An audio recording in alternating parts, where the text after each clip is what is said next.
Hello praise the Lord everyone. एक बार फिर से पुनः प्रभु यीशु मसीह के नाम में आप सभी का आज के इस मनन में मैं स्वागत करता हूं।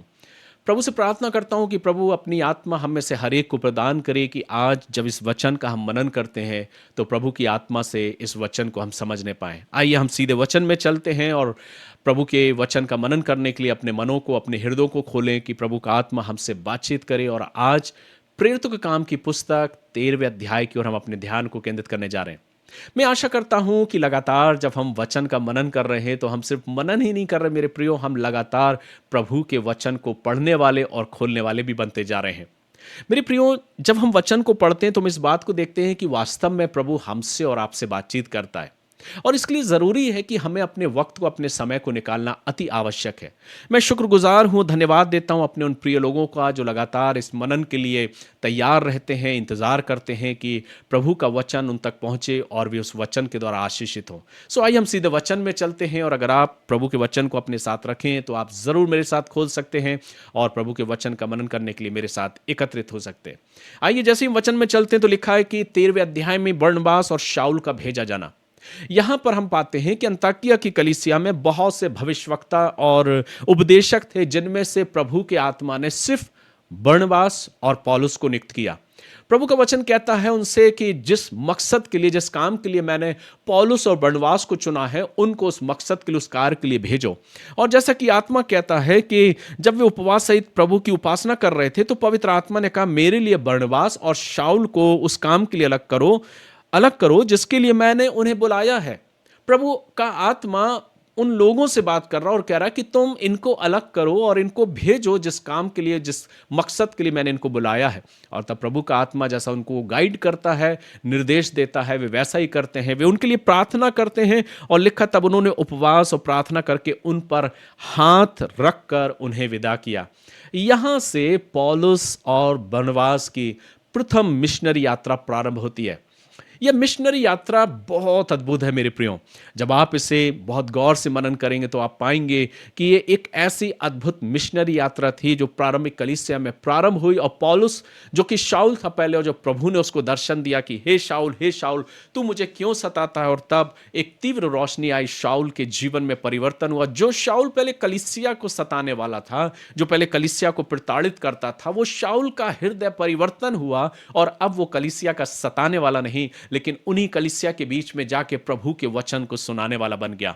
और वचन कहता है कि जब उन पर हाथ रखकर उन्हें विदा किया गया तो वो वहां से जाते हैं पवित्र आत्मा के भेजे हुए, और वो जाकर वहां पर प्रभु के उस काम को करते हैं और साइप्रस को वो जाते हैं। फिर साइप्रस के बाद वो आगे आते हैं और यहूदियों के आराधनालय में पहुंचकर वचन कहता है वहां पर लोगों को वचन सुनाते। लेकिन वहीं पर यहूदियों में से एक जादू टोना करने वाला था जो पाफुस में है, और वचन कहता है कि वो जो जादू टोने वाला करने वाला जो झूठा भविष्यवक्ता था, वो उस हाकिम को पौलुस और बरनबास के द्वारा जो वचन को वो सुनने को इच्छा जाहिर कर रहा था, उसको रोकने का प्रयास किया। जब आप वचन को पढ़ेंगे तो यहां पर लिखा है कि वे उस सारे टापू में होते हुए पाफुस तक पहुंचे। वहां उन्हें बार यीशु नामक एक यहूदी टोना, इसका नाम जो है वो बार यीशु है, जो एक यहूदी टोना और झूठा भविष्यवक्ता मिला। वह हाकिम सिरगियुस पौलुस के साथ था, जो बुद्धिमान पुरुष था। उसने बरनबास और शाऊल को अपने पास बुलाकर परमेश्वर का वचन सुनना चाहा। तो यह हाकिम जो है वो वचन को सुनना चाह रहा, लेकिन ये जो झूठा भविष्यवक्ता है वो उन्हें रोकने का प्रयास करता है। और तब वचन कहता है कि जब हाकिम को विश्वास करने से रोकना चाहा, तब शाऊल क्या करता है? शाऊल ने, जिसका नाम पौलुस भी है, यहां पर परमेश्वर का आत्मा उस बात को क्यों जिक्र कर रहा है, क्यों मेंशन किया वहां पर कि शाऊल ने, जिसका नाम पौलुस भी है? ये इसलिए मेरे प्रियो क्योंकि परमेश्वर का आत्मा, पवित्र आत्मा ये बताना चाह रहा है कि हम स्मरण करें कि ये पौलुस वही शाऊल है जो पहले कलीसिया को सताने के लिए जा रहा था दमिश्क के मार्ग पर।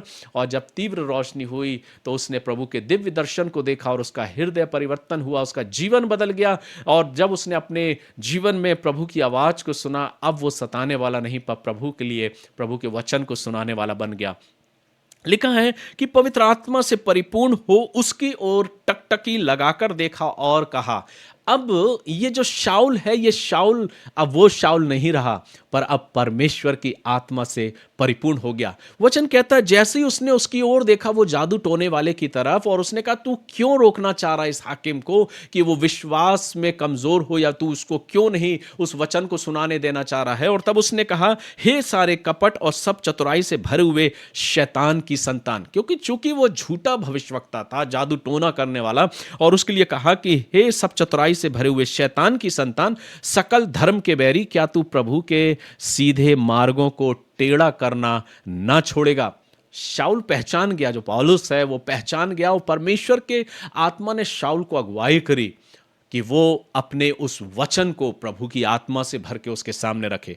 उसने सिर्फ वचन ही नहीं बोला, लेकिन एक अद्भुत काम हुआ जो परमेश्वर की आत्मा से उसके द्वारा हुआ। उसने कहा अब से तू देखने ना पाए, और तब लिखा है जैसे उसने उसको बोला अब देख प्रभु का हाथ तुझ पर लगा है, और तू कुछ समय तक अंधा रहेगा और सूर्य को ना देखेगा।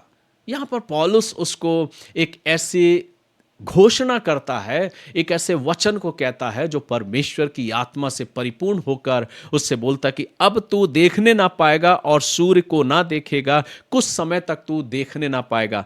वह तुरंत धुंधलापन और अंधेरा उस पर छा गया, और वह इधर उधर टटोलने लगा ताकि कोई उसका हाथ पकड़ ले चले। तब हाकिम ने जो हुआ था उसे देखकर और प्रभु के उपदेश से चकित होकर विश्वास किया।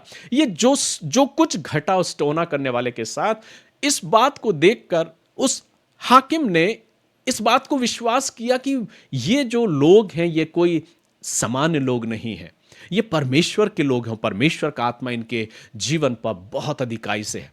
जब हम इस वचन को पढ़ते हैं तो हम इस बात को पाते हैं कि प्रभु अपने काम को जब करवाता है तो वो अपने लोगों को अपने सामर्थ्य से परिपूर्ण करता है। और जब प्रारंभिक मिशनरी की यात्राओं की जब चर्चा हम सुनते हैं, जिक्र हम पाते हैं पौलुस और बरनबास के बारे में, तो सिर्फ ये काम ऐसे ही नहीं होता रहा, लेकिन प्रभु ने उन्हें अपनी आत्मा से भरा, परिपूर्ण किया, और अद्भुत अद्भुत काम हुए। जैसा कि शाऊल ने यहाँ उससे कहा, जादू टोने वाले करने वाले से, कि अब से तू कुछ समय तक देखने ना पाएगा, और उसकी आंखों की रोशनी चली गई। इस बात को देखकर उस हाकिम ने विश्वास किया और प्रभु की बड़ाई करी। इसके बाद वचन कहता पौलुस और उसके साथ ही पाफुस से जहाज खोलकर पंफूलिया के पिरगा में आए, और यूहन्ना उन्हें छोड़कर यरूशलेम को लौट गया। अब यूहन्ना वापस हो गया है। अब ये जो पौलुस और बरनबास हैं ये और आगे की यात्रा को कर रहे हैं, और जहाज पे चढ़कर वचन लिखा है पाफुस से पंफूलिया के पिरगा में आए। अब जब यहां पर आए तो लिखा है कि पिरगा से आगे बढ़कर वे पिसिदिया के अंताकिया में पहुंचे, और सप्त के दिन आराधनालयों में जाकर बैठ गए। व्यवस्था और भविष्यवक्ता की पुस्तक से पढ़ने के बाद आराधनालय के सरदारों ने उनके पास कहला भेजा, हे भाइयों, यदि लोगों के उपदेश के लिए तुम्हारे मन में कोई बात हो तो कह दो। अब पौलुस फिर से खड़ा होता है परमेश्वर की आत्मा में, और पौलुस जब अब खड़ा हो रहा तो क्या कह रहा है? पौलुस अपने हाथ को खड़ा करके संकेत करता है, हे इस्राएलियों, परमेश्वर से डरने वाले सुनो। अब पौलुस परमेश्वर के आत्मा से भर के उस संदेश को देने जा रहा है, और वो शुरुआत करता है इस्राएलियों से, उस मिस्र की गुलामी से। वो कहता है इन इस्राएली लोगों के परमेश्वर ने हमारे बाप दादाओं को चुन लिया, और जब ये लोग मिस्र देश में परदेशी होकर रहते थे तो उनकी उन्नति की और बलवंत भुजा से निकाल लाया। पौलुस जो है वो मिस्र की गुलामी से उनका जिक्र करता है, फिर बताता है कैसे मिस्र की गुलामी से वो छुड़ा कर लेकर आया, और उसके बाद बताता है कि कितने वर्षों तक प्रभु जो है वो उनकी अगुवाई करता रहा, कौन कौन सी उनके सामने रुकावटें आई, उन सब रुकावटों में प्रभु ने उनकी अगुवाई करी। एक लंबा संदेश जो है वो निर्गमन की उस पुस्तक से लेके नई नियम की पुस्तक तक वो लेकर आता है, प्रभु यीशु मसीह के जन्म तक, और उसके बाद यूहन्ना बपतिस्मा दाता तक एक लंबा संदेश वो देता है। और उस बात में इस बात को दर्शाता, उस संदेश को वहीं खत्म नहीं करता, लेकिन वचन कहता है कि पौलुस प्रभु यीशु मसीह के उस बलिदान, उस त्याग और उस प्रेम की उस परिकाष्ठा को व्यक्त करता है, और इस बात को बताता कि जिसको तुमने ठुकरा दिया था, जिसको तुम पहचान नहीं पाए, उस मसीह का सुसमाचार प्रचार वो वहां पर करता है। जब हम वचन को पढ़ते हैं तो हम इस बात को देखते हैं, वो जिक्र करता है दाऊद का भी, वो जिक्र करता है प्रभु यीशु मसीह का भी, कि कैसे उसे उस कब्र में से जीवित किया गया और उस सुसमाचार सुसमाचार को, जो प्रभु यीशु मसीह के जी उठने का सुसमाचार, उसको पौलुस वहां पर बयां करता है और उस बात को वो प्रकट करता है। और तब लिखा है कि इन सब बातों को करने के बाद बहुत से लोग जो वहां पर थे, वे सब विश्वास किए और प्रभु की महिमा और प्रभु की बड़ाई किए। मेरे प्रियो, जब इस वचन को हम पढ़ते हैं तो ये बात हमें इस बात को सिखाती है कि प्रारंभिक कलीसिया में जो प्रेरितों ने प्रभु की आत्मा के द्वारा जो सेवा कार्य किया, उसमें उनके लिए जो सुसमाचार था वो ये कि वो सुसमाचार अधूरा है जिसमें प्रभु यीशु मसीह के बलिदान, प्रभु यीशु मसीह के जी उठने, प्रभु यीशु मसीह के स्वर्गारोहण का जिक्र ना हो तो वह सुसमाचार नहीं रहता। इसलिए आवश्यक है, वचन कहता है कि हमारे सुसमाचार में प्रभु यीशु मसीह का जिक्र होना नितांत आवश्यक है। अक्सर हम ऐसे सुसमाचारों को सुनना ज़्यादा पसंद करते हैं जिसमें चंगाइयों की बातें हैं, जिसमें आशीषों की बातें हैं, और ज़्यादातर हम ऐसे ही संदेशों की ओर अपने रुख को ज्यादा करते हैं। लेकिन वचन कहता है कि पौलुस बरनबास जब खड़े हुए तो उन्होंने प्रभु यीशु मसीह के उस बलिदान के, उस त्याग और उस बलिदान के सुसमाचार को लोगों को सुनाया और उस बात को बताया। वचन कहता है कि जब उन्होंने इन बातों को सुना और देखा और जब उन तब सब बातों को पौलुस ने समझाया तो वचन कहता है कि परमेश्वर के अनुग्रह में वे और बढ़ते गए, प्रभु उनकी अगुवाई करता गया और जितने सुनने वाले थे उन सबों ने प्रभु की आशीष को पाया। जैसे हम 44वें पद में आते तो लिखा है कि पौलुस द्वारा अन्य जातियों में प्रचार का आरंभ किया गया। अगले सप्त के दिन नगर के प्रायः सब लोग परमेश्वर का वचन सुनने को इकट्ठे हो गए, परंतु यहूदी भीड़ को देखकर डाह से भर गए और निंदा करते हुए पौलुस की बातों के विरोध में बोलने लगे।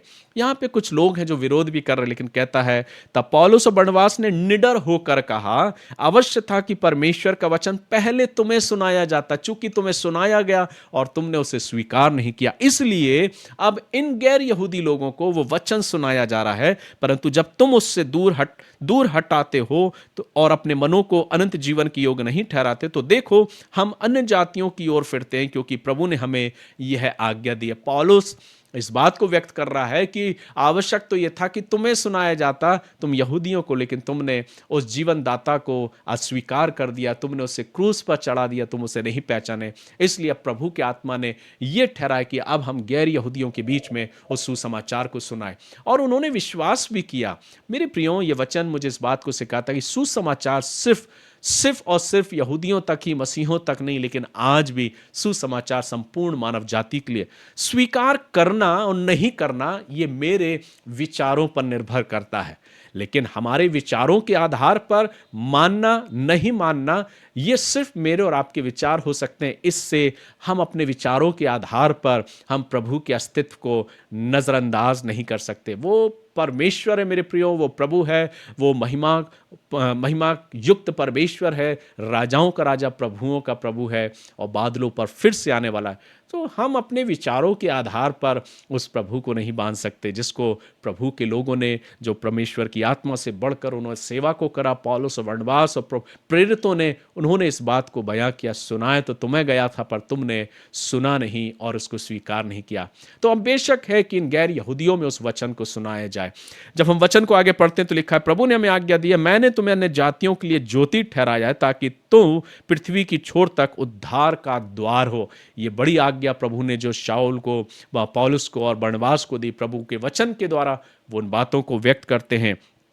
तब आगे लिखा, यह सुनकर अन्य जाति आनंदित हुए और परमेश्वर के वचन की बड़ाई करने लगे, और जितने अनंत जीवन के लिए ठहराए गए थे उन्होंने विश्वास किया। देखिए, हर कोई को वचन सुनाया जा रहा है, हर कोई को सुनाया गया है, लेकिन जो योग्य ठहरे हैं वे उसको स्वीकार कर रहे हैं। वचन कहता है तब जितने अनंत जीवन के लिए ठहराए गए थे उन्होंने विश्वास किया, तब प्रभु का वचन उन सारे देश में फैल गया। परंतु यहूदियों ने भक्त और कुलीन स्त्रियों को और नगर के प्रमुख लोगों को उकसाया और पौलुस और बरनबास के विरुद्ध उपद्रव करवाकर उन्हें अपनी सीमा से निकाल दिया। तब वे उनके सामने अपने पांव की धूल झाड़कर इकुनियुस को चले गए और चेले आनंद से और पवित्र आत्मा से परिपूर्ण होते गए।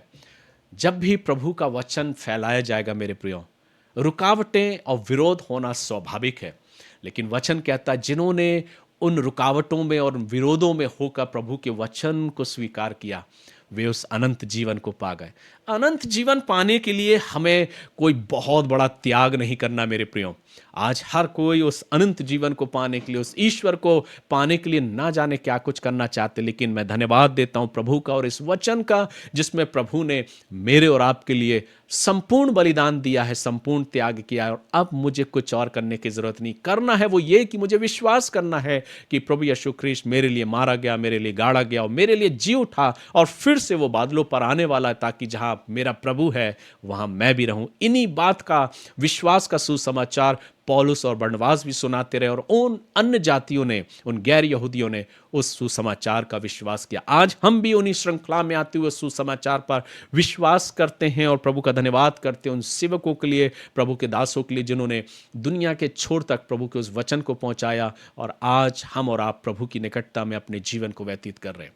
प्रभु का धन्यवाद करता हूं, प्रार्थना करता हूं प्रभु हमारी अगुवाई करे कि हम अपने जीवन के अंत पर्यंत तक प्रभु में यूं ही विश्वास योग बने रहें और अपने जीवन से उसकी गवाही दें। God bless you. प्रभु आप सभी को आशीष दे। मैं आप सभी का तहे दिल से शुक्रिया अदा करता हूं कि कई बार जो डिवोशन है वो थोड़ा सा लंबा हो जाता है, लेकिन मेरे प्रियो, आप निरंतर मेरे साथ बने रहते हैं। मैं प्रभु का धन्यवाद करता हूं। और अगर आप बेशक बड़े आनंद के साथ इस सुसमाचार को सुनते, मनन को करते हैं, तो मैं यकीनन इस बात को विश्वास के साथ कह सकता हूं कि आप अपने जीवन में अवश्य आशीष को पा रहे होंगे। अगर आपने आज इस वचन के द्वारा आशीष को पाया है या कुछ बातों को सीखा है, तो अपने तक ही सीमित ना करें, अपने मित्रों के साथ, अपने परिवार के साथ ज़रूर शेयर करें। और अगर आप पहली बार मेरे साथ इस चैनल पर जुड़े हैं, तो आप इस चैनल को ज़रूर सब्सक्राइब करें, ताकि हमारा जो उद्देश्य है वो ये कि हम प्रभु के वचन में दिन ब दिन यूं ही आगे बढ़ते जाएं। सिर्फ सप्ताह में एक बार वचन को पढ़ने वाले नहीं, पर एवरीडे, हर सुबह प्रभु के वचन को पढ़ने वाले बन सके। ये एक माध्यम है कि हर सुबह 6 बजे हम प्रभु के वचन का मनन करते हैं। आप जो हमारे साथ लगातार बने, मैं आप सभी का धन्यवाद करता हूं। आप जो पहली बार मेरे साथ जुड़े, आप सभी का भी मैं तहे दिल से शुक्रिया अदा करता हूं। प्रार्थना करता हूं कि प्रभु आप सभी को आशीष दे और प्रभु के अनुग्रह में आप सभी यूं ही आगे बढ़ते जाएं। आइए हम दुआ करें। प्यारे प्रभु, एक बार फिर से बड़ी नम्रता और दीनता के साथ हम आपके करीब आते हैं, धन्यवाद देते हैं आज के सुंदर और आशीषित पल के लिए। प्रभु आपने हमें जोड़ा, मिलाया और इस वचन को बांटने के लिए अवसर दिया। मैं आपका धन्यवाद करता हूँ हर एक सुनने वालों पर प्रभु, और जहाँ तक ये वचन पहुँचता हर एक प्रभु आपके द्वारा आशीष को पाने पाए। खुदावंद यीशु मसीह के नाम से मांगते हैं, आमीन। हमारे प्रभु यीशु मसीह का अनुग्रह, परमेश्वर पिता का प्रेम और पवित्र आत्मा की संगति, सहभागिता और उसकी आशीष आप सभी के साथ अब से लेकर युगानुयुग तक होती रहे, परमेश्वर पिता, पुत्र और पवित्र आत्मा के द्वारा, आमीन। God bless you. प्रभु आप सभी को आशीष दे। हम कल फिर मुलाकात करेंगे। प्रभु के अनुग्रह में, प्रभु की आशीष में यूं ही बढ़ते जाएं। जय मसीह की।